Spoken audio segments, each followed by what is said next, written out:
Fernando, buenos días, Andrea.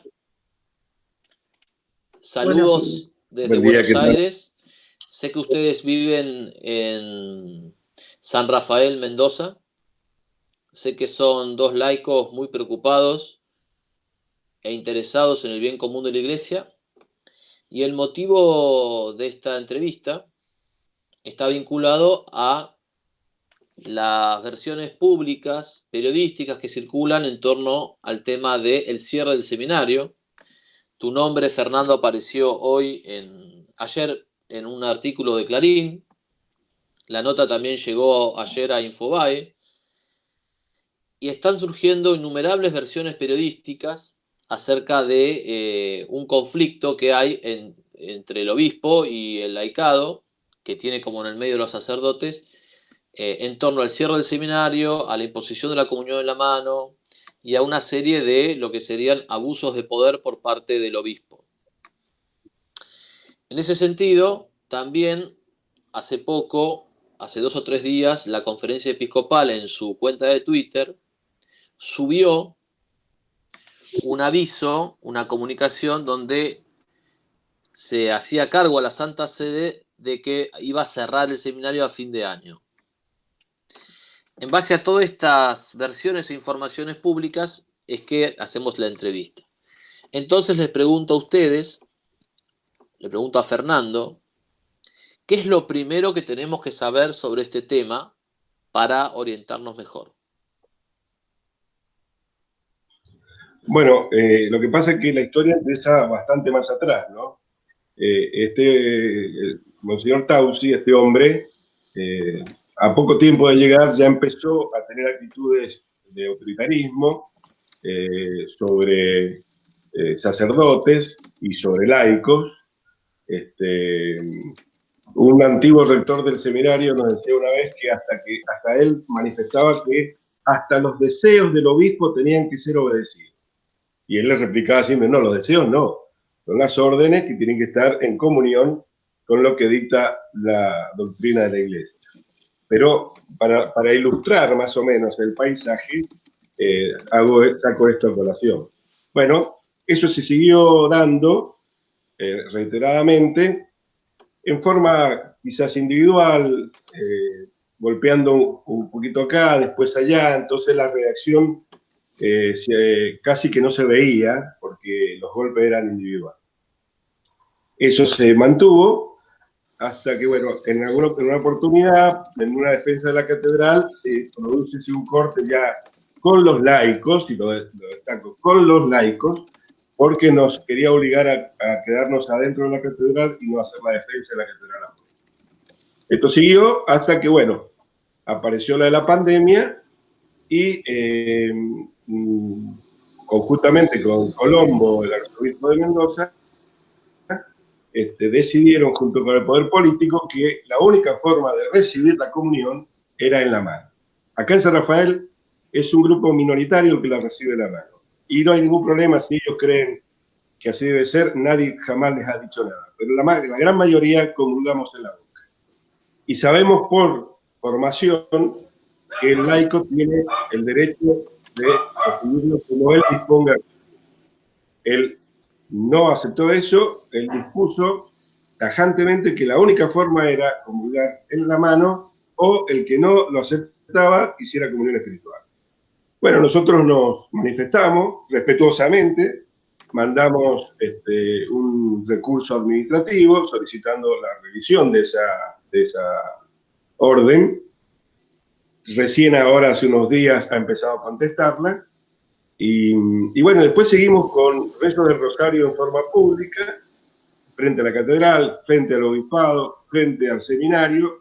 Después hicimos una caravana en el seminario, que esa fue muy, muy, muy importante. Vos pensás que fueron casi 140 autos, casi 420 personas que estuvieron presentes ese domingo, con las restricciones que tenemos con relación a la pandemia.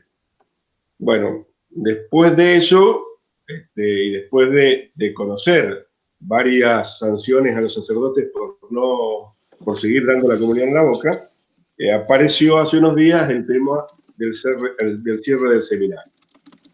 Y bueno, ahí estamos los laicos organizándonos para combatir esto, ¿no? Todo San Rafael tiene un solo grito, Juan Carlos. Todo San Rafael dice no al cierre del seminario. Sí, a otro medio, yo le explicaba a otros medios que los que hemos nacido y nos hemos criado en esta diócesis, sentimos al seminario como nuestro seminario. No es el seminario del obispo, ni es el seminario de los sacerdotes, es el seminario de toda la diócesis. Cuando yo era chica había muy pocas parroquias y muy pocos sacerdotes en San Rafael. Y durante muchísimos años, mientras fue obispo León Krug, desde el año 73 en adelante, él insistía, yo tenía 3 años en ese tiempo, o sea que desde que tengo uso de razón, yo recuerdo estar rezando en los colegios, en las parroquias, en todos lados, por las vocaciones sacerdotales y para tener un seminario. O sea que cuando en el año 84 se concretó el Seminario Diocesano de San Rafael, fue por un esfuerzo de toda la diócesis en su conjunto, espiritual y material, ¿no? Desde los dos puntos de vista. O sea que estamos hablando de un seminario que tiene más de 35 años de existencia y que, según tengo entendido, es uno de los más numerosos del país en cantidad de seminaristas. Así es. Uno de los más numerosos del país, no decir de los diocesanos, ¿no? Quizás el más numeroso del país, con una cantidad enorme de vocaciones y de sacerdotes que han sido ordenados y con un índice no menor. En los últimos 15 años solo ha habido un caso de deserción sacerdotal. Uno solo de todos los que han salido.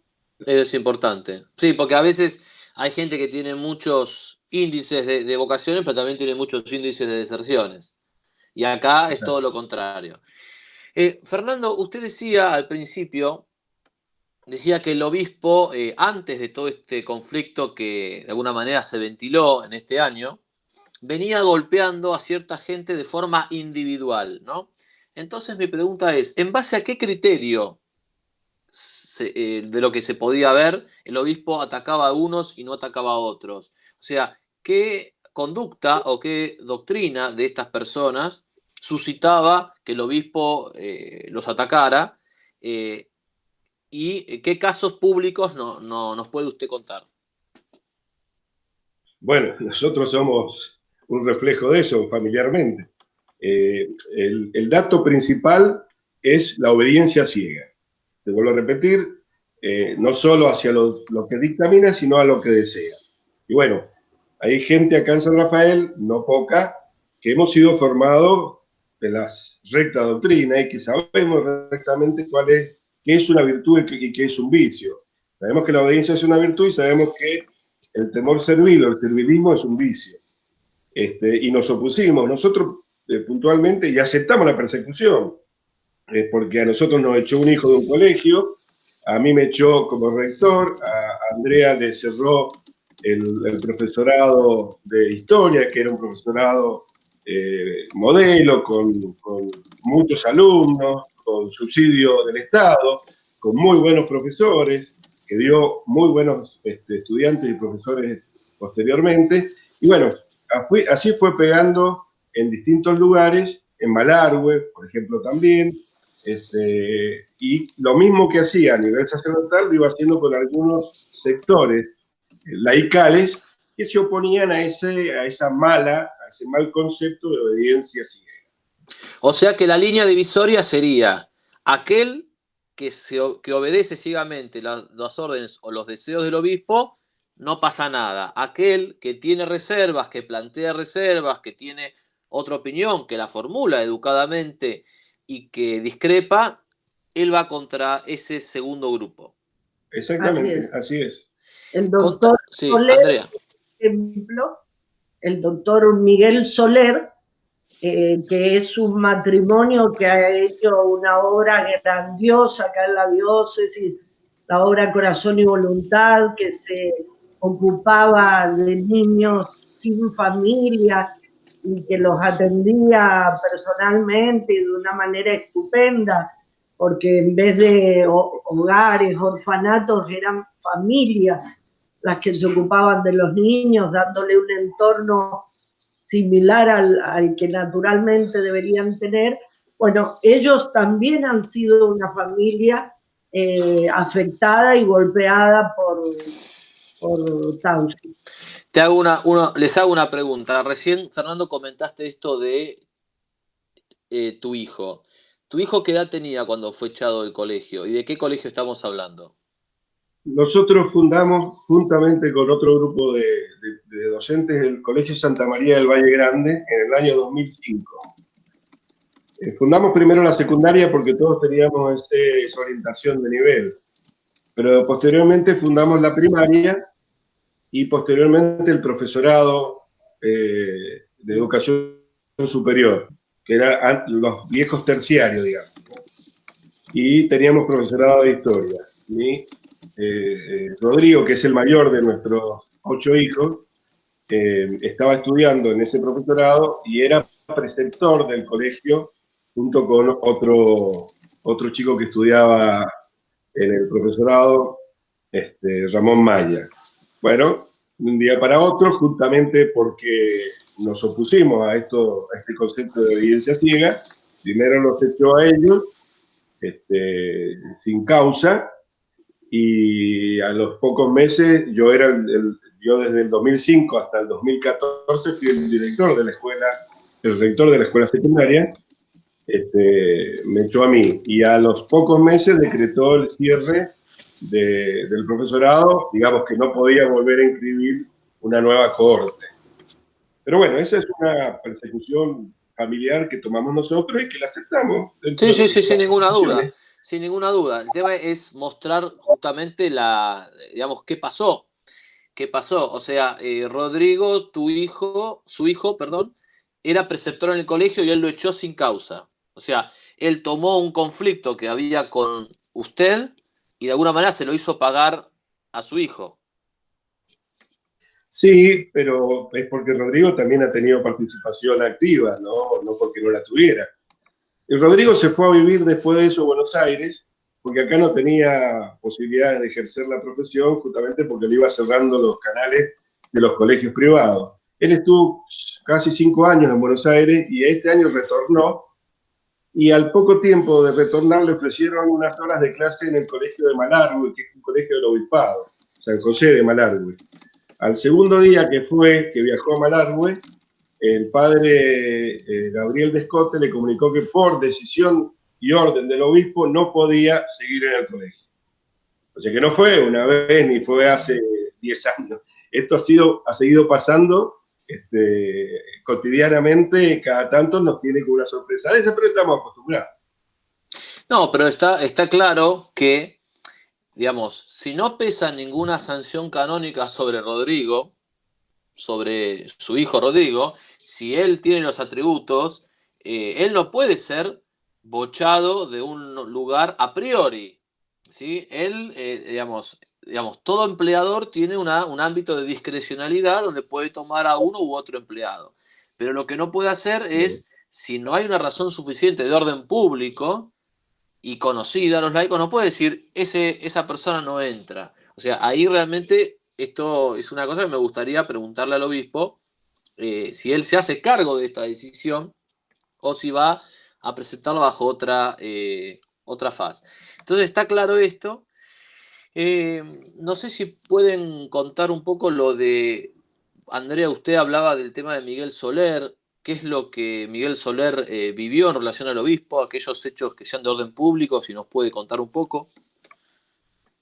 Bueno, esto sería interesante que puedas conversar con él, seguramente no va a tener ningún problema, pero bueno, por ejemplo, ellos en un momento traspasaron, además de tener la obra Corazón y Voluntad, fundaron un colegio secundario y porque, bueno, ya estaban grandes, por diversos motivos ya no podían seguirse haciendo cargo personalmente del colegio, lo traspasaron al obispado con la promesa de que iban a seguir teniendo, digamos, voz y voto en el colegio.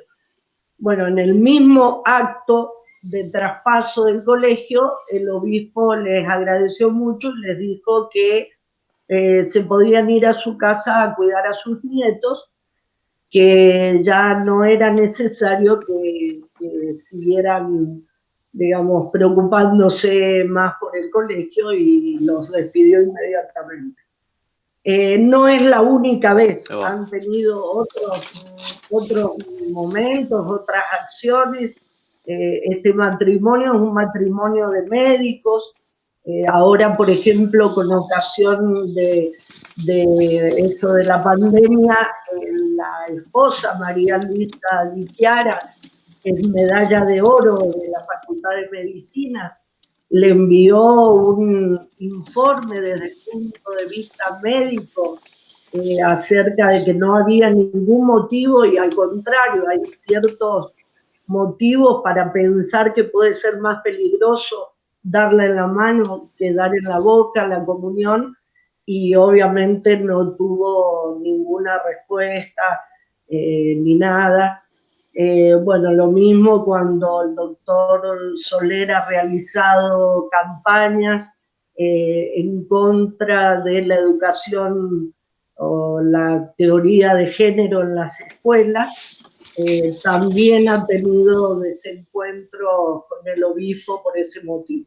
Está bien, igual tomo lo que usted dice de conversarlo con él mismo, pero esto es un hecho público, o sea, de que el obispo de alguna manera los despidió en el traspaso mismo, y que ellos dicen que tenían la promesa del obispo de que se iban a quedar. Sí, sí, sí. O sea, el obispo les dijo, según la versión que ustedes me están diciendo, les dijo una cosa y terminó siendo otra. Exacto. Sí, sí, lo de ¿no? No de un reclamo laboral, sino de decirle, bueno, acá ya no tiene más nada que ver. Sí, sí. Bien, bien. Sigo preguntándoles, en esto de los antecedentes, antes de llegar al 2020, hay un hecho particular, hay una serie de declaraciones de un sacerdote muy conocido de la diócesis de San Rafael, que es el Padre Pato, que tengo entendido que si bien su ciudad de operaciones era Malargüe, Malargüe está bajo la jurisdicción de la diócesis de San Rafael, ¿verdad? Sí. Bien. Y tengo entendido por, digamos, los rebotes, digamos, periodísticos, que el Padre Pato ha tenido 2 o 3 declaraciones muy altisonantes, que han generado muchas olas, por decirlo así de una manera, y quería saber si en relación a esto, qué hechos públicos, o ustedes cómo les ha llegado el tema del Padre Pato y la relación con el obispo Tausix. ¿Qué pueden contar que eche luz sobre el tema de hoy? Bueno, lo conocemos, yo no sé si ustedes los conocen al Padre Pato, pero cualquiera que conoce al Padre Pato, con solo mirarlo te das cuenta que es un santo sacerdote, que es un hombre de bien, que es un hombre por formación muy cercano al Padre Escurra. Él es abandonado por su padre, y su casa siempre fue el hogar de las monjas en Paraná, y después posteriormente el seminario acá de San Rafael. Su hogar es la iglesia, pero su hogar físico también me refiero. Claro, claro. Es un hombre de bien, que sí que tuvo declaraciones fuertes, verdaderas y justicieras. Por ejemplo, en una oportunidad en el Festival del Chivo que se hace en Malargüe, un grupo de turulienses que imitan a Lelutier, empezó a ofender, digamos, a la vestimenta de los franciscanos, haciendo una burla arriba del escenario. Y él subió y los hizo bajar. ¿Qué es lo que debe hacer un fiel católico? ¿Qué es lo que debería haber hecho el laico, los laicos que estaban ahí antes que el cura.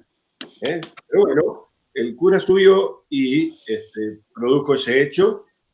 Ese hecho, más otros que suscitaron posteriormente, los ha llevado al padre Pato a estar en un juicio canónico con posibilidades de la reducción al estado laical. Una cosa muy seria, sumamente seria, y aparte una cosa completamente injusta con cualquier sacerdote, pero no conoce al padre Pato. La mayor injusticia está en la calidad de sacerdote que es. No en vano, el demonio busca primero a los mejores. Y no solo lo que dice Fernando, sino que es una tremenda crueldad, pensando que se trata de una persona que toda la familia que tiene es la iglesia. Claro. Es de una crueldad tremenda, realmente, la manera como él está obrando con el padre Pato. O sea, él se refieren al obispo Monseñor Tausi, como dicen él. O sea que el juicio canónico lo lleva adelante el obispo. Sí. Acá hay un apoyo, pero no un apoyo para ir en contra de... Esto también hay que destacarlo porque Tausi ha usado en contra del padre Pato, de que el padre Pato ha puesto a la feligresía en oposición a él. No, acá hay una defensa de la feligresía de Malargüe y de San Rafael y de Alvear, del padre Pato, por lo que es el padre Pato, por lo que significa el padre Pato, y porque no vemos que lo que hizo el padre Pato sea algo condenable. Sí. Te cuento en una ocasión que el padre Pato en una homilía dijo que había que levantarse en armas contra el gobierno que quería ensuciar la conciencia de los niños. Se estaba refiriendo a un acto horrible que se había producido. Sí, me llegó, sí. Bueno, uno de los pastores protestantes de San Rafael salió a decir que él no entendía cómo el obispo Tausi había salido a castigar al padre Pato, cuando lo que el padre Pato estaba diciendo era que había que usar las armas que tiene un cristiano. Nadie podía entender otra cosa, que se estaba refiriendo a la oración, que se estaba refiriendo a denunciar, que se estaba refiriendo a hablar. Claro. Hasta un pastor protestante salió. Claro, sí, una locura. Entiendo. Una locura. Entiendo. Después, antes de pasar al tema de más inmediato de hoy, quería preguntarles por una famosa carta, Fernando, que usted escribió en torno a un episodio que también tuvo lugar particularmente entre usted, Andrea, ¿sí? Y el obispo Tausi, en torno a un congreso de formación en que usted estaba invitada, había sido invitada con antelación, se había anunciado su nombre, y que justo en el momento en que usted estaba a punto de dar la charla, o unos pocos minutos antes, ocurrió una discusión entre usted y el obispo la interpeló a usted y creo, según los datos, que le prohibió hablar en ese congreso y que los laicos consintieron. ¿Qué nos puede contar Andrea sobre eso? Bueno, primero aclarar, yo soy doctora en historia, el congreso era de historia, y de lo que yo iba a hablar era de la Declaración de la Independencia el 9 de julio de 1816. O sea que yo no iba a hablar ni de la iglesia, ni del obispo Tausi, ni de nada que tuviera que ver con él. Él se entera de mi participación en el congreso y entonces se comunica con los organizadores para decirles que yo no podía hablar en ese congreso porque tenía cuentas pendientes con él. Cuentas pendientes, esa palabra utilizó. Sí, cuentas esa expresión, y que, bueno, esa era la razón por la cual yo no podía hablar. Entonces ahí Fernando envió una carta al nuncio exponiendo la situación.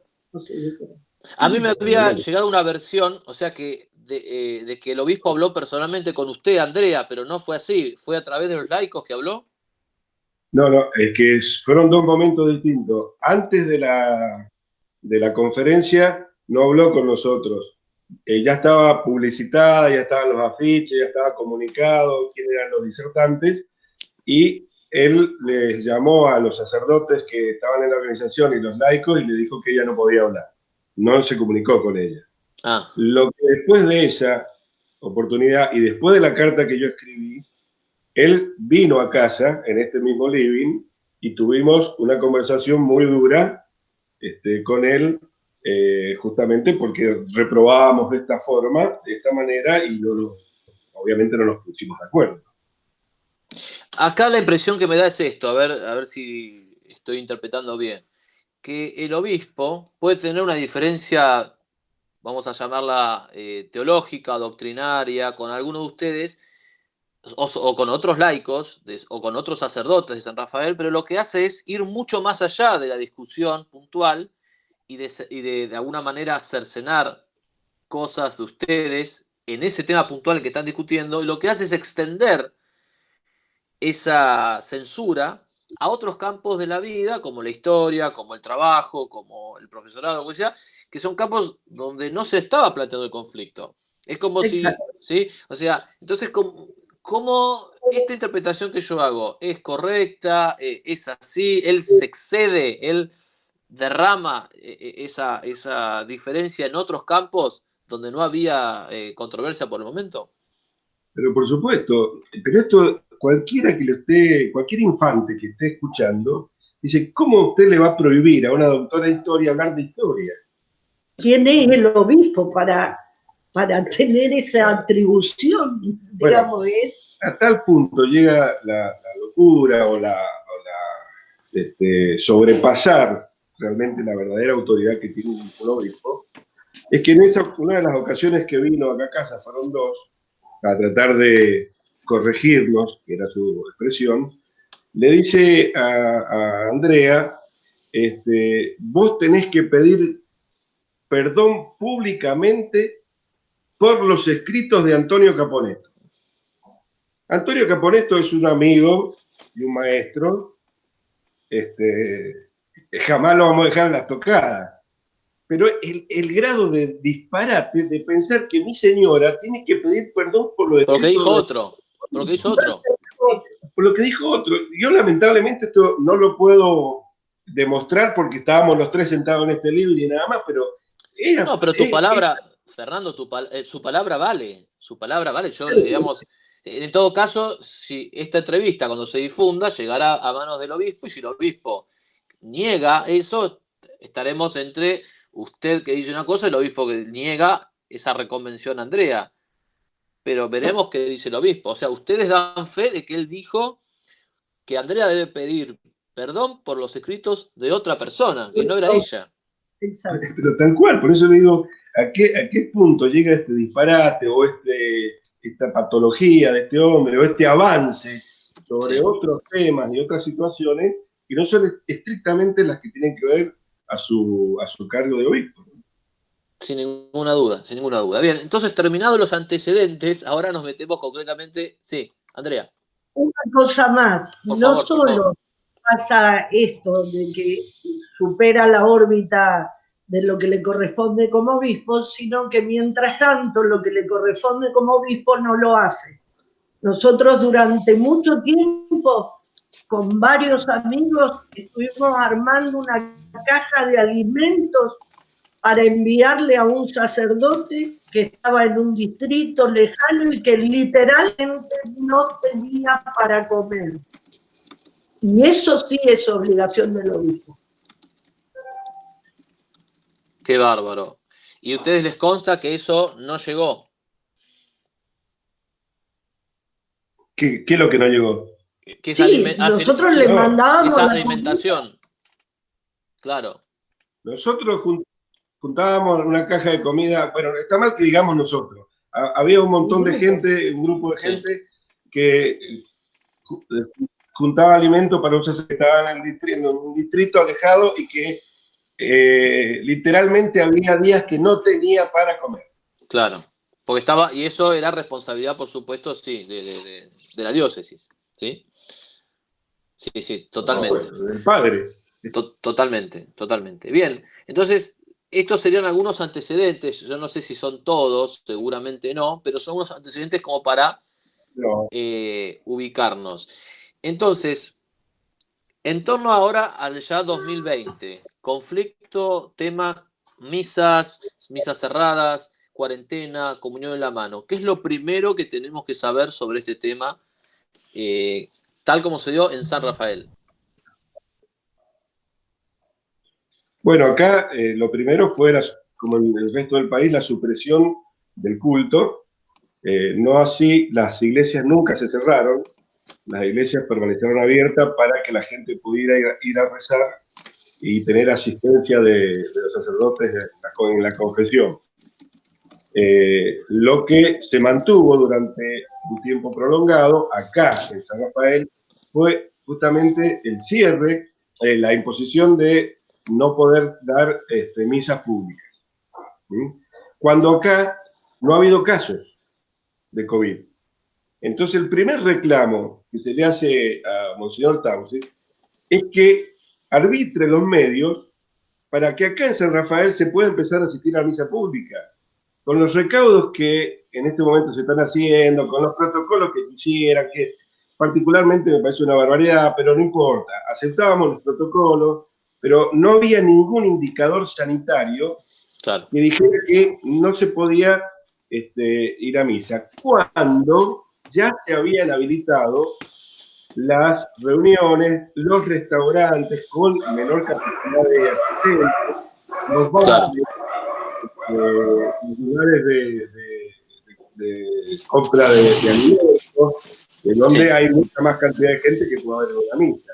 Entonces, lo primero que se le solicitó al obispo es que fuera más virulento en el pedido y la exigencia de algo que nunca se tendría que haber aceptado, que era dejar el culto. Pero bueno, ante la realidad le pedimos eso. Bueno, y así fue escalando la situación, después fue el tema de la comunión en la mano y después, bueno, ya llegamos hasta el día de hoy con el tema del seminario. Entiendo. O sea que ustedes hicieron peticiones al obispo. ¿Qué tipo de peticiones hicieron? ¿Por escrito, verbales? ¿Cómo fueron ese tema? Primero hicimos, oración, como decía mi esposo, rosario frente a la catedral, frente al obispado. Con ocasión de uno de esos rosarios salió el obispo, habló con las personas que estaban, dijo que él se ponía adelante y que le pedía al gobernador la restitución de las misas, y ahí se le entregó un petitorio donde se pedía no solo la restitución de la misa, sino que además no se aceptara la imposición del gobierno provincial de que la comunión solo se diera en la mano. Se ponían los argumentos canónicos por los cuales todo fiel tiene derecho a recibir la comunión en la mano o en la boca. Y bueno, esa fue una petición. Después fueron los recursos administrativos que cada persona individualmente o cada padre de familia en nombre de su grupo familiar presentó. Fueron innumerables las presentaciones. No quiso firmarnos la recepción de ese recurso administrativo. Tuvimos que organizarnos y asistir, digamos, a llevar la petición de a 3 para poder firmar cada copia por testigos.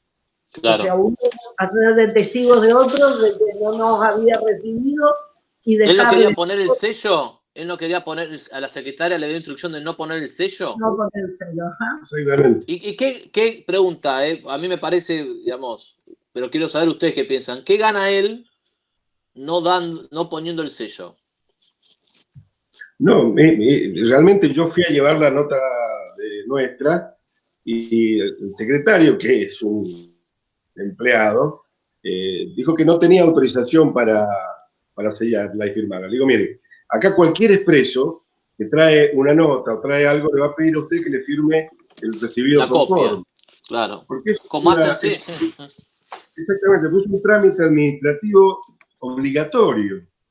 Y más en la curia, porque ellos deben guardar archivo de todas las notas que entran, como de todas las notas que salen. Eso, cualquiera que ha tenido ejercicio de la administración pública en cualquier cargo, sabe que eso se debe hacer así, y no se puede hacer de otra manera. Bueno, no sé qué habrá pensado este hombre, habrá pensado que si no pone el recibido no estaba en obligación de contestar, Es cosa que posible. no es así. Sí. Claro, es posible que ella haya pensado eso. Cuando nosotros hicimos esta maniobra, no se vio más obligación que contestar, y tenía 25 días para hacer la contestación de la carta. Porque aparte, digamos, el sello es algo que se pone en los tribunales, en la administración pública, como usted dice, en secretarías. O sea, yo te pongo el sello significa recibir lo que dijiste. Después puedo darte la razón o no, puedo estar de acuerdo o no, es otro tema. Pero por lo menos el sello es recibí esto. O sea, ya está. Me gusta, no me gusta, es bueno, malo, es otro tema. Entiendo. O sea, no querían, y ustedes tuvieron que poner testigos. Sí. Yo hice, el día que yo fui, por ejemplo, hice en una hoja, puse todos los que estábamos ahí, firmamos y filmamos y sacamos una foto de la recepción de nuestros reclamos por parte del secretario. A nosotros no nos interesa ponerlo en complicación al secretario, porque es un hombre que está trabajando en ese lugar, para nada. Pero queríamos dejar una nota. Constancia, dejar constancia. Sí. Lo debemos entregar, sí. Entiendo.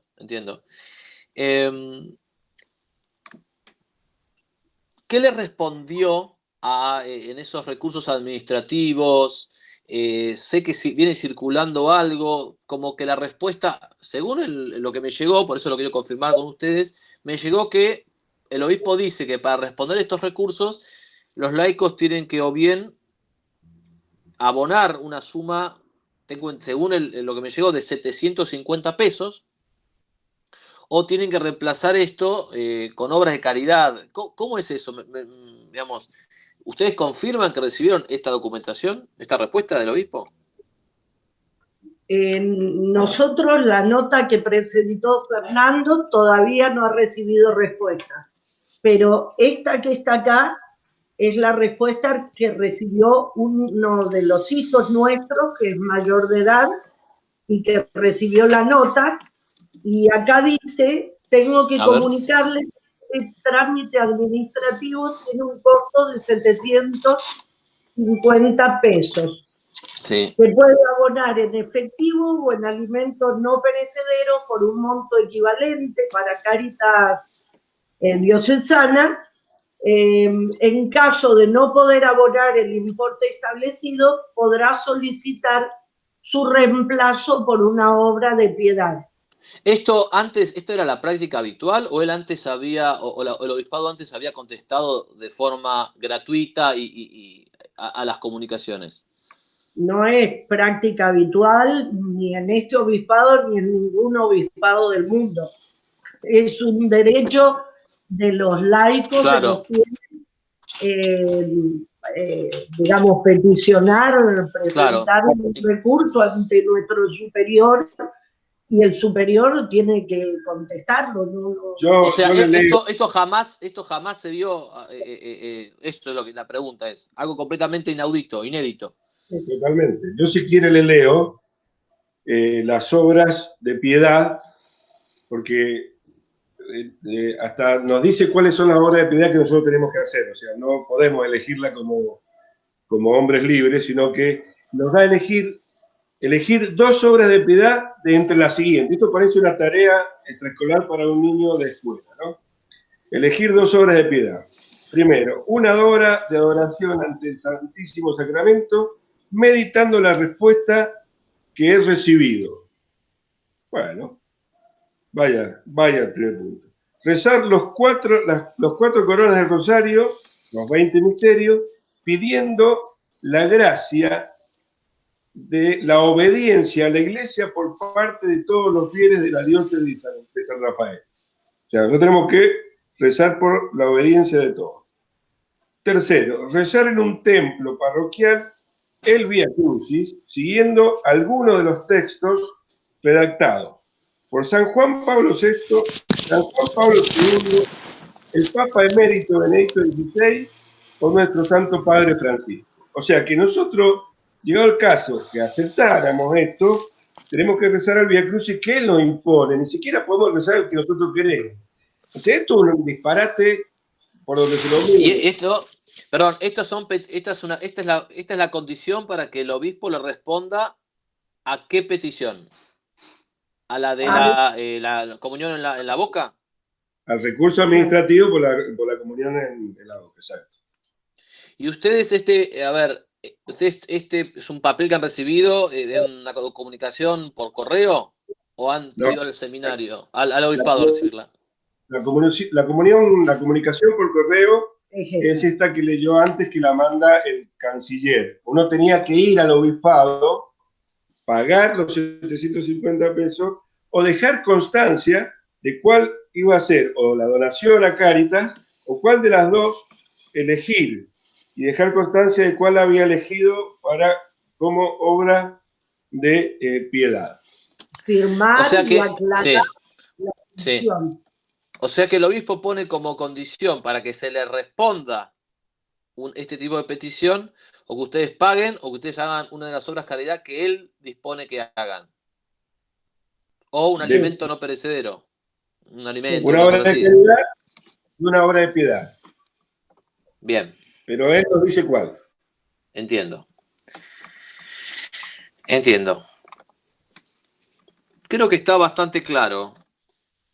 El cierre del seminario, ahora yendo al último tema, el cierre del seminario. Un seminario, 1984, que fue fundado, usted, Andrea, me decía que desde que tenía 3 años, o sea que casi 15 años de que usted reza por las vocaciones, uno de los seminarios más numerosos, si no es el más numeroso. ¿Qué nos puede contar del seminario como tal, de la vida en torno al seminario, de las costumbres, del tipo de profesores, de seminaristas, Cuéntenos un poco de eso. ¿Cómo le daría vida a nosotros que no conocemos el seminario?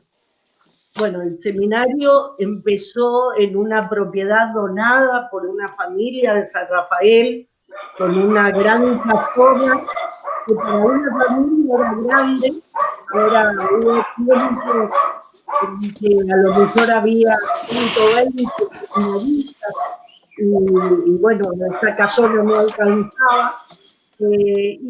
Pero se las arreglaban y vivían todos allí. Después, con el esfuerzo de toda la noche, se hicieron otros edificios para dormitorios de los jóvenes seminaristas, se construyó la iglesia, se construyeron más habitaciones para aulas, para estudiar, el comedor y demás. Es un seminario donde reina, como en cualquier institución donde hay muchos jóvenes, donde reina la alegría, donde se reciben los fines de semana los niños de los alrededores, que es un barrio periférico de la ciudad, incluso una zona casi en algún momento marginal de la ciudad.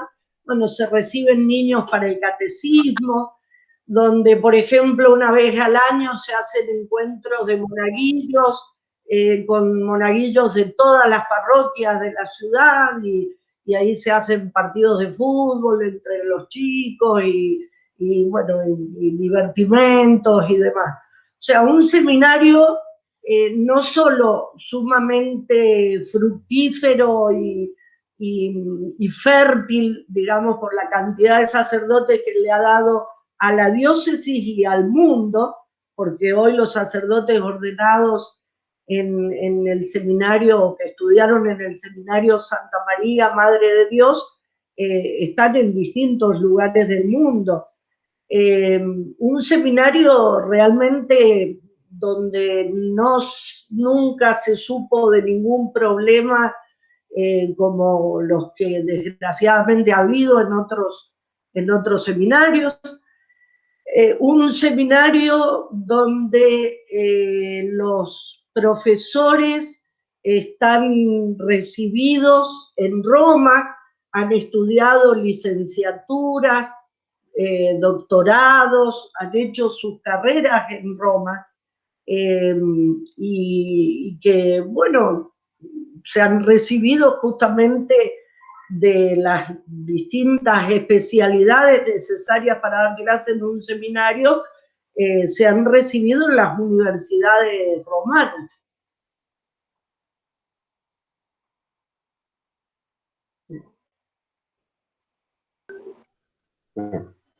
Buenos días, Fernando.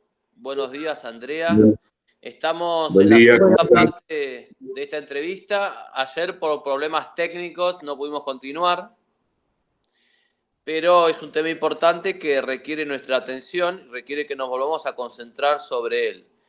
El tema es el reciente anuncio del cierre del seminario, precedido de lo que podemos llamar una suerte de levantamiento y protesta laical ante medidas del obispo que ustedes y muchos laicos consideran despóticas, que son cuestionables y son cuestionadas desde el derecho canónico, entre ellas la imposición de la comunión en la mano. Pero por lo que veníamos hablando ayer, hay todos unos antecedentes de malas costumbres del obispo, de despotismo, de abuso de autoridad, de problemas que tuvo no solo con ustedes, sino con otras personas a las que también oportunamente voy a entrevistar. Así que, digamos, continuamos en esta segunda parte. Lo último que habíamos visto es que yo les preguntaba un poco que le den color al seminario de San Rafael, del cual yo no tengo el gusto de conocer. ¿Ustedes qué otro dato podrían agregar sobre este tema tan importante del cierre del seminario? Y en particular, yo estuve viendo 2 o 3 artículos de Clarín y de Infobae al respecto, y en ambos artículos, tanto Clarín como Infobae, Clarín a través de un periodista llamado Sergio Rubín, indican como dicen que el líder de lo que ellos llaman la rebelión es un sacerdote que sería el anterior rector. Pero por lo que ustedes me contaban, el laicado es el que más se ha autoorganizado. Entonces, ustedes que están ahí, ¿confirman o desmienten esta versión de Clarín y de Infobae de que el responsable de todo es el antiguo rector del seminario? No, para nada. Eso es mentira. El padre Alejandro fue mandado a la villa, que es un lugar de acá de San Rafael, que está a unos 12 kilómetros del centro, en un casco histórico, junto con ahí está el padre Andrés Guido. El padre Alejandro no hizo absolutamente nada en ese sentido. El padre Alejandro lo que hizo fue oponerse a distribuir la comunión entre sus seminaristas solamente en la mano, sino que tuvieran la libertad de decidir dónde la recibían. Y ya de hace tiempo, con esta queriendo, con la pandemia, ya venía hace muchos meses queriendo imponerlo. Y se había en contra de los formadores, por lo que dice la Iglesia. Las actividades laicales son hechas por laicos, y eso quiero dejarlo claro. Nosotros nos movemos tal libertad, no recibimos órdenes, lo digo en el buen sentido, ¿no? No recibimos ni de los buenos ni de los malos sacerdotes. Podemos hablar, recibir consejos, pero las acciones que se han hecho las hemos organizado y las hemos llevado adelante los laicos. Nosotros particularmente hemos dado entrevistas a distintos medios y demás, y la verdad es que no sé vos, pero yo hace años que ni siquiera hablo, no lo he visto desde hace muchos años al padre Alejandro Ciarroche. O sea que no, realmente ni ha comandado ninguna rebelión, ni ni tiene nada que ver con la acción de los laicos. Como yo te explicaba ayer, para nosotros, laicos católicos de San Rafael, el seminario es nuestro seminario. Y así es como en las distintas formas de manifestarnos, ya sea a través de la oración, a través de las publicaciones en redes sociales, a través de la presencia en los momentos de oración o de manifestación pública, hemos estado presentes laicos católicos de todo el sur mendocino, no solo de la ciudad de San Rafael. Nos consta que ha venido gente desde Alvear y también desde Malargüe, que está bastante lejos de San Rafael, y sin embargo se han movilizado y han venido para participar. Y en esto los sacerdotes no tienen nada que ver, porque de hecho no les compete ni ellos han tenido ninguna parte en la organización de nada, ni tampoco ha habido un organizador. Todas estas actividades han sido autoconvocadas. Digamos, hemos sentido la necesidad de manifestar nuestra oposición a lo que estaba sucediendo, nuestra adhesión a quienes estaban sufriendo las consecuencias de esto, pero no se ha formado ninguna comisión, ni hay nadie que comande nada, ni hay ninguna mesa directiva, ni cosa por el estilo. Esto realmente es espontáneo. También Clarín e Infobae insisten en que es una minoría la que se opone a estas medidas, y eso no es cierto. Eso no es cierto. Desde ayer anda circulando en las redes una foto, un cartel, un flyer, con todas las entidades de diferentes parroquias y de distintos lugares que adhieren a este pedido de que no se cierre el seminario. O sea que no es cierto. Realmente, por supuesto que la gente tiene diversidad de maneras de manifestarse, no todos salen a la calle, sí todos están en oración y todo el mundo está realmente lamentando profundamente esta decisión. Es la enorme mayoría la que está dolorida y lamentando esta decisión. Entonces podríamos decir que ustedes desmienten dos afirmaciones de Clarín y de Infobae. Una, que sea el anterior rector el que esté detrás de esta movilización, la desmienten. Y luego desmienten que sea una minoría dentro del laicado sanrafaelino, la desmienten. Bien. Perfecto. Perfecto.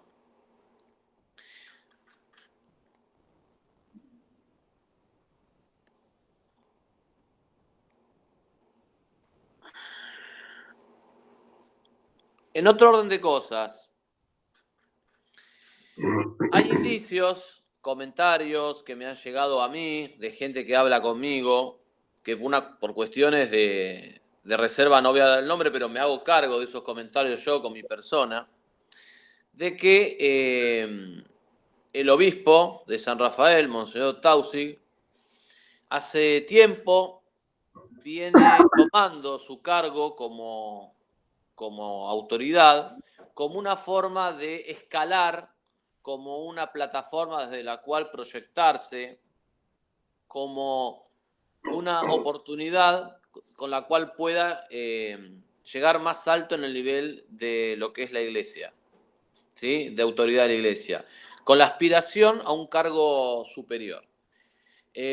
¿Podría pensarse, ustedes, en base a los indicios, el conocimiento que tienen, podría pensarse, o ustedes piensan que la medida del cierre del seminario guarda alguna relación con esta aspiración y esta ambición, según me cuentan, de Monseñor Tausig? Sí, yo creo que sí. Yo creo objetivamente que sí. En su personalidad sí cabe perfectamente el deseo de hacer carrera. Lo que pasa es que él se encontró de repente con que el Santo Padre no era del agrado de él. El Santo Padre era del agrado de la figura de Tausig, ¿no? Sí, yo creo que sí, y lo ha manifestado. Yo en una oportunidad que me reuní con él por esto que comentaba los otros días de las manifestaciones afuera de la catedral, en defensa de la catedral, él me dijo una particularidad que me quedó grabado. Él me dijo, yo he hecho hacer una encuesta para ver cuál es el grado de conocimiento mío a nivel nacional. Y me ha dado muy positiva porque tengo muy poco conocimiento. O sea, poca gente me conoce y eso es muy bueno para mí. O sea, tengo un perfil muy bajo en el conocimiento de la gente. Y bueno, no es un dato menor. Y el otro dato es que él siempre está ocupado, tiene gente que lo hace, de limpiarle el perfil de las redes sociales, para que no aparezca nada que de alguna manera lo pueda complicar. Y lo otro que te decía los otros días también es que ha hecho sistemáticamente los mayores esfuerzos para que en Roma vean que él está orientado en la misma línea que la línea que baja Francisco hoy en día. Entonces, todo eso te hace pensar, y más que pensar, concluir lógicamente que este hombre lo que busca es un ascenso. Hay un elemento que es tal vez el más lamentable en este momento, en esta situación que estamos viviendo. Uno podría esperar siempre de un padre y un pastor, de un obispo católico, que sea pro vida. Y él en este momento ha actuado como un hombre que está absolutamente en contra de la vida. Ha dado muerte a sus hijos, seminaristas, futuros sacerdotes, antes de que pudieran ver la luz. Exactamente de la misma manera que una mujer aborta al niño que lleva en su seno. ¿Cuáles son las razones para que una mujer haga eso? Y muchas veces es su carrera, muchas veces es que ese niño viene a entorpecer sus planes, los planes que tenía para el futuro. Era algo que ella no tenía previsto, que no estaba pensado, que se sale de los esquemas que tenía y entonces prefieren matar a esa criatura que darla a luz. Bueno, lamentablemente, nuestro obispo, padre y pastor de la diócesis de San Rafael, ha actuado de esa manera con sus hijos, futuros sacerdotes, los seminaristas del seminario diocesano. Los ha abortado antes de que pudieran ver la luz como sacerdotes. Qué fuerte esta metáfora, no lo había pensado, pero la verdad es que es demoledora. Por un momento me deja sin palabras. Lo que tengo para seguir es que en torno a esto, Fernando, usted da fe de que Taussig le comentó esto de las estadísticas. Por supuesto. Usted da fe de eso. O sea, es lo mismo. Sí. Estábamos en su despacho, él y yo, pero sí. Bueno, gracias a Dios todavía tengo memoria. Y en segundo lugar, usted también habla de una especie de estructura de personas que irían barriendo comentarios o irían refutando o irían defendiéndolo en las redes sociales. Todo, digamos, ¿cómo es este segundo punto, Fernando? Bueno, también me lo comentó, después lo verificamos nosotros. Usted sabe perfectamente que en un perfil de una persona se le van sumando, cuando usted pone la palabra, se van sumando distintas acciones que ha hecho a través de los medios o públicas. Bueno, él me decía que se encargaba de limpiar ese perfil para que no apareciera nada en relación a él, para mantener ese bajo perfil que a él le interesaba tener. Es más, es una sobrina, me dijo que era la que le hacía ese trabajo. Bien. Bien. O sea que está, digamos, de parte de ustedes lo tienen confirmado y yo tendría que preguntar a ver si ellos admiten o no esto. Bien, después otra pregunta que les quiero hacer es la siguiente. Tengo entendido que en orden al seminario toda la diócesis viene trabajando y trabajó de dos maneras, espiritual pero también material. Que el mismo terreno de la diócesis entiendo que fue donado por una familia. Entonces mi pregunta sería, ¿cuáles son las razones exactas del cierre? O sea, ¿cuáles son las razones, si es que a ustedes les ha llegado, que ha cristalizado, que ha expresado la diócesis y si esas razones coinciden o no con lo que ustedes piensan que son las verdaderas razones del cierre del seminario? Bueno, por ejemplo, en el comunicado oficial que emitió el obispo, dice que lo hace siguiendo las instrucciones de la Santa Sede. Eso ofrece una serie de dudas justamente por la dificultad del momento que estamos viviendo. Creo que ya lo comentamos, pero habitualmente la Santa Sede no trabaja de esta manera. Normalmente se manda un vedor, se manda un intor. O sea, es muy raro que a través de una llamada telefónica se resuelva una cosa de tanta gravedad sin consultar con ninguna de las otras personas involucradas. Por otra parte, el vocero del obispado ha dado dos versiones diferentes. En la primera vez que explicó el contenido del comunicado, dijo que se debía a la indisciplina de una parte del clero que ponía a la diócesis en la situación de que no podía tener la suficiente cantidad de formadores para mantener el seminario en funcionamiento. Bueno, esto por un lado demuestra que no es una pequeña parte del clero, porque si fuera una pequeña parte del clero podría tener la cantidad de formadores necesarios. Son muchos los sacerdotes, como ya hemos dicho, que ya han hecho sus estudios en Roma. Pero en una segunda versión, en otro medio, dice que la culpa del cierre del seminario la tenemos los laicos por las acciones de manifestarnos que hemos realizado en la calle y demás. Ya antes había dicho que no había problema en disentir, pero que el problema era la manera, que ese no era el modo y demás. Lo que yo veo en esta diferencia entre las versiones es que acá pareciera ser que la fórmula, digamos, que orienta estas distintas versiones es el divide, divide y reinarás. Porque por un momento echa la culpa a los sacerdotes, después se nos echa la culpa a los laicos. En el fondo, detrás de esta maniobra, parece querer verse digamos, alimentar un enfrentamiento entre los laicos, entre nosotros, o entre los laicos y los sacerdotes. Bueno, esto sinceramente no es católico.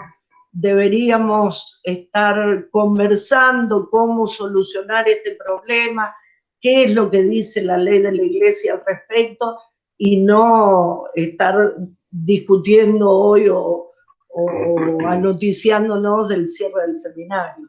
Esto realmente no tiene nada que ver con el espíritu de caridad, de fe y de esperanza que debe regir las relaciones de la Iglesia. Pero aparte hay una respuesta más contundente, me parece a mí, que es que no se puede decir que voy a cerrar el seminario porque los laicos se me manifiestan afuera en contra de comulgar en la mano. O sea, no hay una lógica de transferencia, de decir, bueno, es como si préstame la bicicleta, no te la presto, te rompo el autito. O sea, no tiene absolutamente nada que ver, claro, que los laicos se manifiesten en contra de una orden, supongamos en el caso hipotético que la orden fuera correcta, justa, y que nosotros tuviéramos que obedecer y no obedecemos. no se condice la acción posterior, no es lógica la acción posterior, porque vos no querés comulgar en la mano, yo cierro el seminario. Sí, no guarda proporción una cosa con la otra. No guarda ninguna proporción lógica. Entonces, caben dos posibilidades. O que este hombre haya perdido la cordura, que es propio de las acciones de los que pierden la cordura, o que sea simplemente la ocasión que siempre estuvo detrás de cabezas de la Iglesia, inclusive de cabezas civiles acá en la Argentina, que era concretamente cerrar el seminario de San Rafael. Eso siempre estuvo en la imaginación. ¿Qué cabeza civil, Fernando? Bueno, fue justamente Alfonsín el que dijo en una locución concretamente y claramente que había que cerrar el seminario de San Rafael y había que sacar a Ezcurra de ese lugar. Puntualmente, todavía vivía Ezcurra, Alberto Ezcurra, y se refirió concretamente al legado de Ezcurra y que el seminario de San Rafael era un seminario peligroso y había que cerrarlo. Y en el mismo sentido, el judío Marco Saguinis también, él ya lo escribió, recuerdo que lo leí en su momento, que escribió en las mismas líneas diciendo que era un seminario muy, muy peligroso y que había que cerrarlo.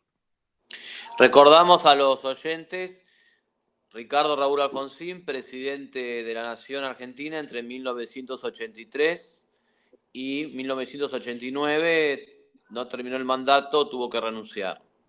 O sea, estamos hablando de que el seminario de San Rafael ya era una realidad pujante y, a juicio de Alfonsín, peligrosa ya en los 80s. O sea, cuando el seminario estaba recién viendo la luz, porque ayer ustedes me dijeron que el seminario nace en el 84.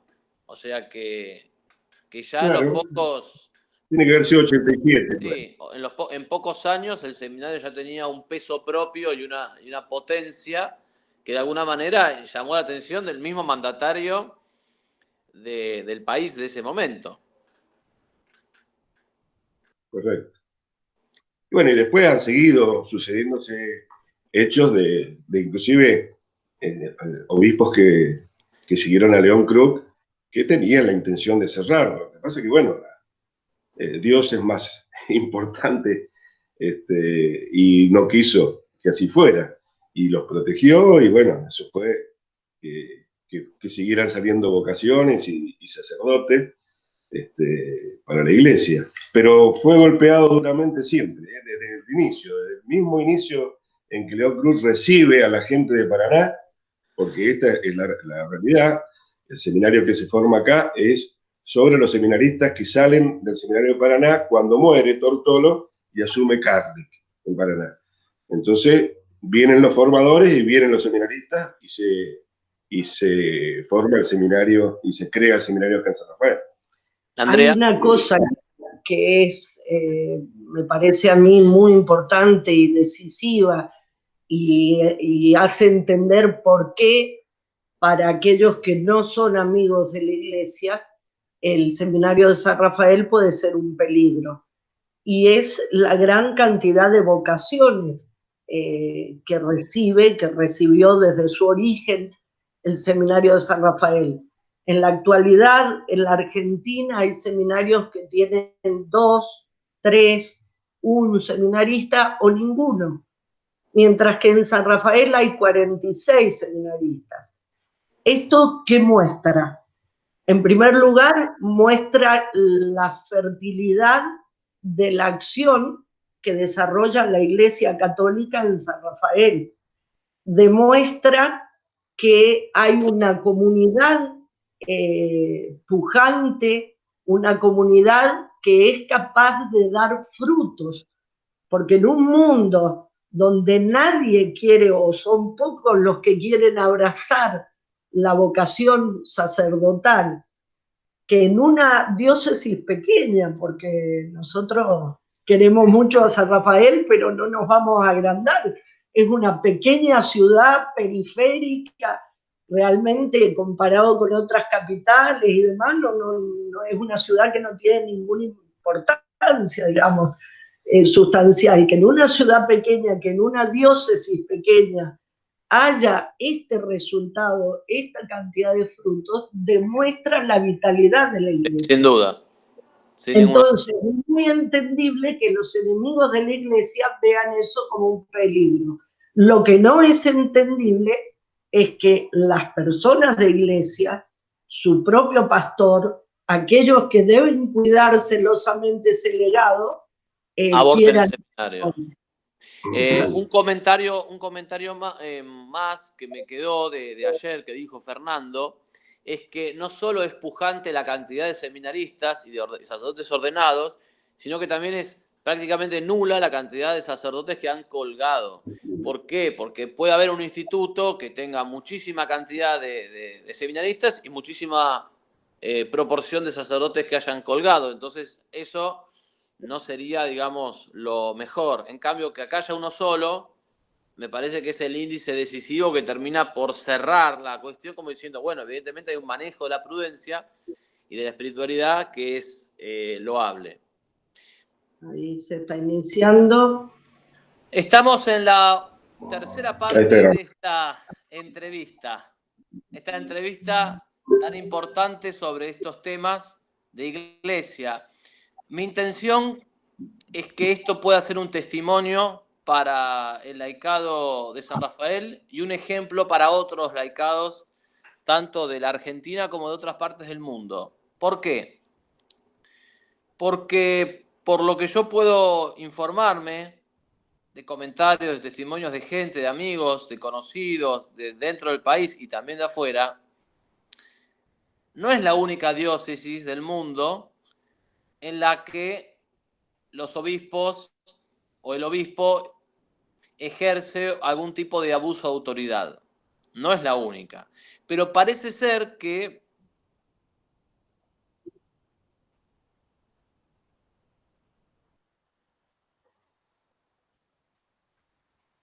tanto los trató el laicado como por la fibra propia del laicado sanrafaelino y la buena madera del clero sanrafaelino, se dio esto, ¿no? Así que, respecto de la noticia del cierre del seminario, que yo no lo doy personalmente por cerrado, porque creo que es posible quizás lograr que las autoridades revisen esto. Yo tengo el convencimiento de que se puede y que eso en base a la actitud de los laicos en general y de todos los que otros laicos de otras partes del mundo puedan ayudar. Yo quiero preguntarles a ustedes en torno a las instrucciones del cierre del seminario. Digamos, ¿qué es lo que me pueden decir? ¿Qué conocimiento tienen? Si es de primera mano, si no.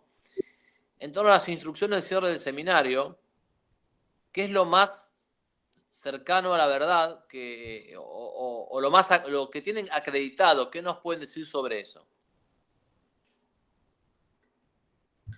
Bueno, en el comunicado oficial que dio el obispo diocesano, dice allí que siguiendo precisas instrucciones de la Santa Sede.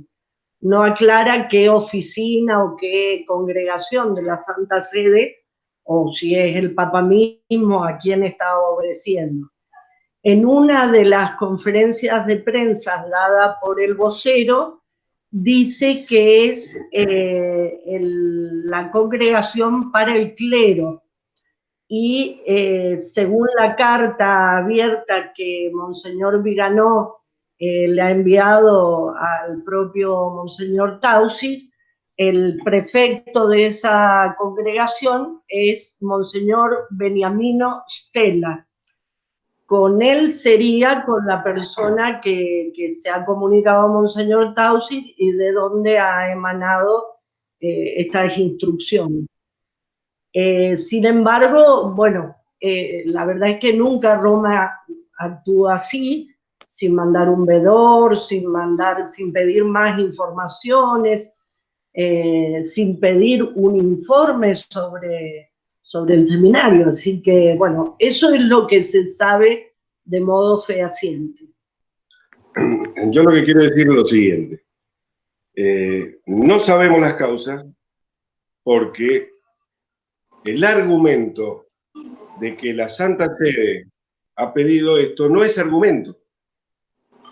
El argumento debe estar fundamentado en algo. ¿Cuáles son las gravísimas causas que hay en la diócesis de San Rafael? ¿Cuáles son las gravísimas causas que hay en el Seminario Diocesano de San Rafael para que un obispo decida cerrar el seminario teniendo 40 vocaciones adentro? Eso es lo que falta, y no es poco, porque eso hay que comunicárselo a la feligresía. Yo estoy cerrando el seminario por estas causas, eso no se ha comunicado. En cuanto a antecedentes de seminarios cerrados, yo tengo entendido que tanto en el país como fuera, alguna de las causas que motivan cerrar el seminario es la falta de vocaciones, pero no sería justamente el caso de San Rafael.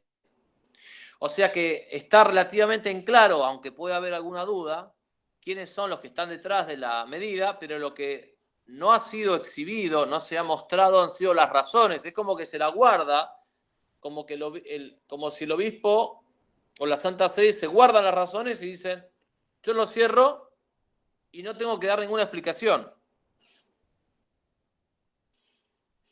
Es que no, eso no puede ser así. Por supuesto. Porque la Iglesia tiene que comunicar a sus fieles las razones por las cuales toma una determinación, justamente para su santidad, para su perfeccionamiento. A ver, si acá se esgrime, como en otros seminarios se ha esgrimido, que hay pocas vocaciones como vos dices, o que hay un semillero de seminaristas homosexuales, o que el mismo seminario está alentando a que se suprima el celibato, son razones de peso como para cerrar un seminario. Acá no pasa nada de eso, absolutamente nada de eso. ¿Cuáles son las cartas que no muestran? ¿Y por qué no muestran las cartas?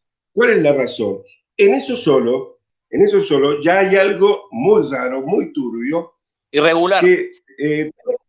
Irregular, claro, por lo menos, por llamarlo académicamente irregular.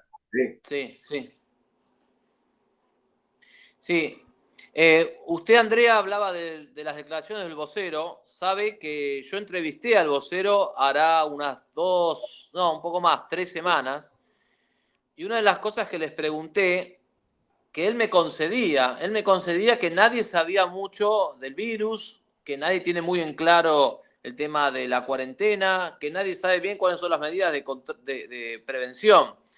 Entonces, una de las cosas que yo le manifesté es, si nadie sabe mucho del virus y nadie tiene en claro las medidas de prevención, ¿por qué son tan fulminantes con la imposición de la comunión en la mano, alegando un pretexto sanitario en base a un conocimiento científico insuficiente? Pero la verdad es que si nadie sabe nada, no tiene ningún sentido que a ustedes se les imponga la comunión en la mano. Sobre todo porque otra cosa que me dijo el vocero es que cuando se levante la cuarentena, dejaría de regir esa obligación. Vemos que se está levantando la cuarentena. Entonces el cierre del seminario, yo lo hubiese preguntado al vocero, pero no tuve la oportunidad. Tengo entendido que no da más entrevistas digamos, por lo menos al medio que lo entrevisté yo, que es el diario Salta Nox. La oportunidad de preguntarle eso. O sea, ¿es una venganza el cierre del seminario? ¿Es el botín de guerra de una pugna? La verdad es que da esa sensación y como dice usted, Fernando, del otro lado no se explica por qué y entonces si no nos explican por qué, el laicado tiene que hacerse sus propias conjeturas, sus propias hipótesis en torno a las razones del cierre del seminario. Es más, existen en el mundo seminarios donde ha habido problemas graves, como los que mencionaba Fernando, con denuncias y en algunos casos comprobaciones de situaciones así tan graves y sin embargo no fueron cerrados. Entonces, la verdad que es muy, muy extraño en este caso. Como una doble vara. Exactamente, exactamente. A ver, hagamos un razonamiento lógico. El obispo dice que tenemos que comulgar en la mano por una cuestión sanitaria, o sea que nos está protegiendo. Le dice a los seminaristas que comulguen en la mano por una cuestión sanitaria. Después el vocero dice, no, es una cuestión de obediencia, es para ver si una prueba de obediencia a los seminaristas, que te lo dijo a vos en esa entrevista. Sigamos el razonamiento.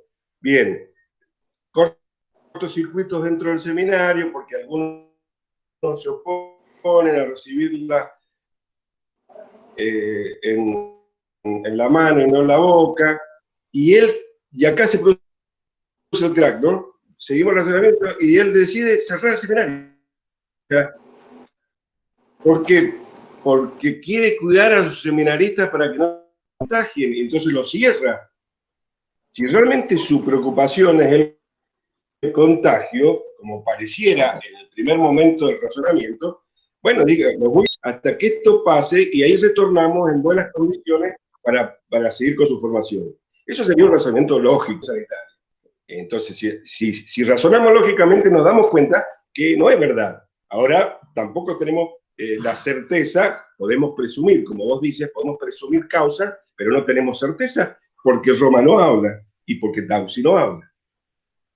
Y un dato más que creo que en algún momento lo hemos mencionado, pero vale la pena repetirlo para la gente que no vive en San Rafael.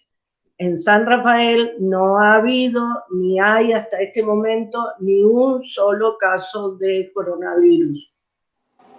San Rafael Arcángel, Medicina de Dios, debe estar protegiendo esta diócesis porque en Mendoza capital, por ejemplo, se han incrementado mucho los casos. Hay mucha gente que va y viene de Mendoza capital al sur de la provincia y sin embargo todavía no hay ningún caso. O sea que tampoco hay una explicación de una situación extrema que realmente haga temer por la vida de la gente. Bueno, en el caso, si alguien cree que hay una situación tan extrema, estaría rayando en lo patológico, porque realmente no hay motivos, al menos en este momento, para pensar en ninguna situación caótica ni nada por el estilo. Bien. Voy hacia la última pregunta que les quiero formular. Todos somos humanos, todos somos pecadores, todos nos equivocamos.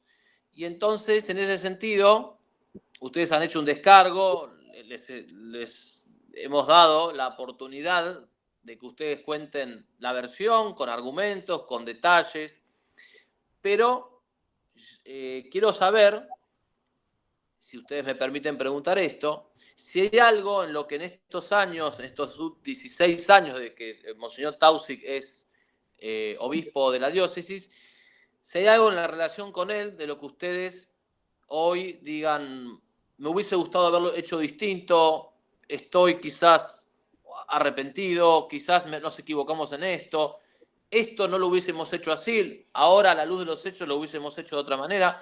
¿Por qué es importante esto? No solo por una cuestión de ustedes, a título personal, sino también para que esto sea un testimonio para otras diócesis, porque quizás si hay algo que ustedes hoy hubiesen hecho distinto a la luz del final, de este final, quizás esto sirva a los que nos están escuchando para esas medidas tomarlas con antelación. Entonces les pregunto, y como cierre de la entrevista, ¿qué piensan sobre esto? Yo tengo 2 puntos para decir. El primero lo voy a hacer con una figura del poema de Pemán, del Divino Impaciente, cuando San Ignacio lo recrimina a Javier por haber actuado mal y le dice, no repruebo la intención, sino la forma y el gesto, porque pudiste en verdad, sin doblar tu voluntad, demostrarles tu entereza, con esa misma firmeza, pero con más caridad. Creo que en estos 16 años hemos fallado posiblemente y seguramente en las formas de decir las cosas, quizás.